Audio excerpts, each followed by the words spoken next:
Ni no Kuni, Wrath of the White Witch, released on November 17th, 2011 in Japan for the PS3, is an expanded version of its predecessor, Ni no Kuni Dominion of the Dark Djinn, developed by Level 5 for the Nintendo DS on December 9th, 2010 in Japan.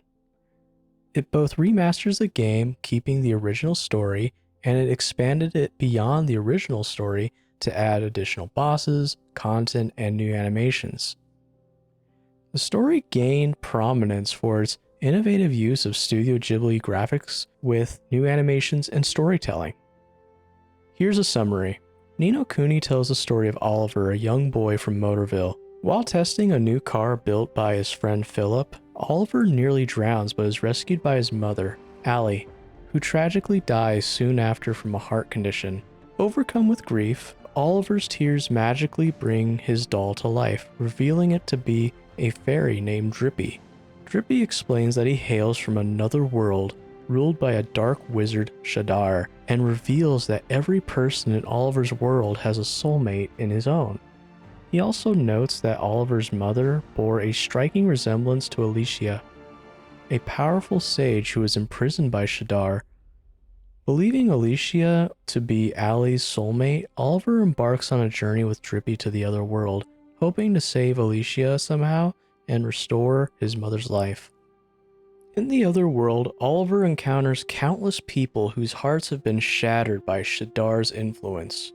Using his newfound magical powers, he helps restore the missing pieces of their hearts, while journeying to seek aid from the four great sages. During his travels, he befriends Esther, one of the daughters of the sages, and Swain, a cunning thief who initially steals an important artifact from them before joining their cause. With the sages' guidance, the group learns of Mornstar, a legendary wand capable of defeating Shadar, only to discover it was recently destroyed by the Dark Wizard himself. Their hopes seem lost until a mysterious stranger's intervention sends them back in time, where they finally secure the wand and prepare for their ultimate confrontation with Shadar. Oliver sets out to collect the remaining magical stones.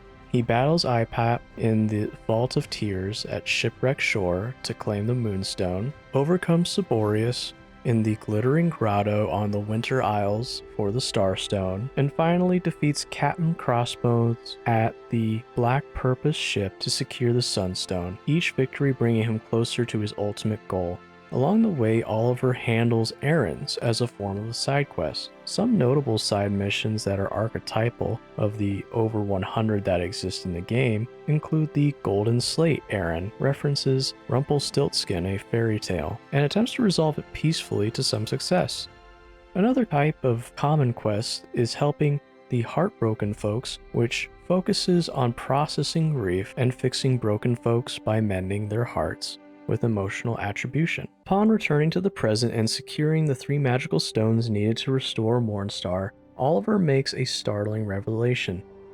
His mother Allie was none other than the legendary sage Alicia. Knowing she couldn't defeat Shadar, and aware that he had destroyed his own soulmate in the other world to eliminate his only vulnerability, Alicia chose to escape through time, crossing into Oliver's world in search of Shadar's next soulmate.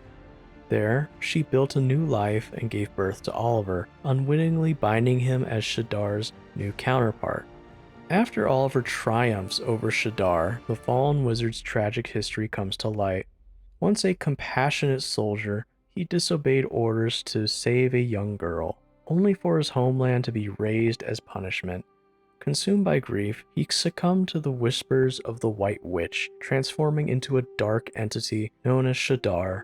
As his life fades, Alicia's spirit appears before him. As he recognizes the girl he once rescued was her in her youth. In a final act of redemption, Shadar severs the soulmate bond linking him to Oliver, ensuring the boy survives his demise. With her defeat, Cassiopeia merges with Pia and regains her original benevolent nature.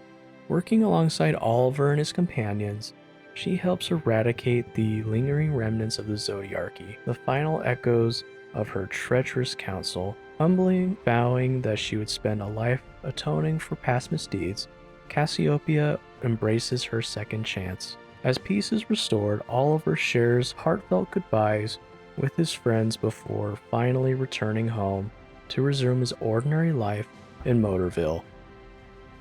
Thank you, dear viewer, for listening. I appreciate you. Please subscribe, share, and comment telling me what you want to see discussed in the future. Goodbye.